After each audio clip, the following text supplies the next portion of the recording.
When it comes to whether or not you're qualified for an event, rarely people actually are. And it may be because you've been divorced or you've been remarried or maybe you don't have any ministry related experience. But the fact is that if God is calling you to this ministry, to this event, that He's going to equip you. If you waited for all the qualifications, you'd be years down the road before you'd go to do this. Some of the greatest leaders in the Bible had their deficiencies. Moses stuttered. It doesn't matter. God is going to equip you.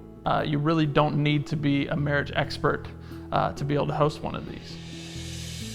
When someone says they don't have time, well, all of us don't have time. We are so busy with so many other priorities. You really got to stop and pray and think, God, are you actually calling me to this? If God is calling you to this, it'd be a very dumb move to say, I don't have time. Now, the great thing is that it doesn't all take place in a short amount of time, the week before the event. The host guide will help you with several steps that you need to take 3-6 months in advance. That way, it's kind of spread out. Or see if you got some extra people, some extra help. Many hands make light work, and so you can work with some folks and hopefully open up your schedule a little bit more. When someone says they can't do it themselves, the fact is that you probably shouldn't do it yourself. It's good to pray about, consider, and bring on some other people to really help fill in gaps that you might be lacking.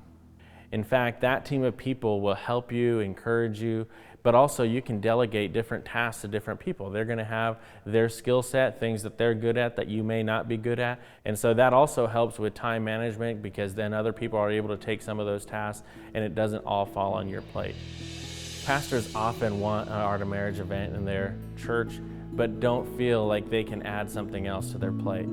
The fact is, they probably hear the most stories of families and couples who are in crisis or in need of some kind of marriage tune-up. One of the great things about the art of marriage is it can be lay-led. It was actually designed to be lay-led. They can certainly give voice to it from the pulpit, encourage people to go, cast the vision of why it's important.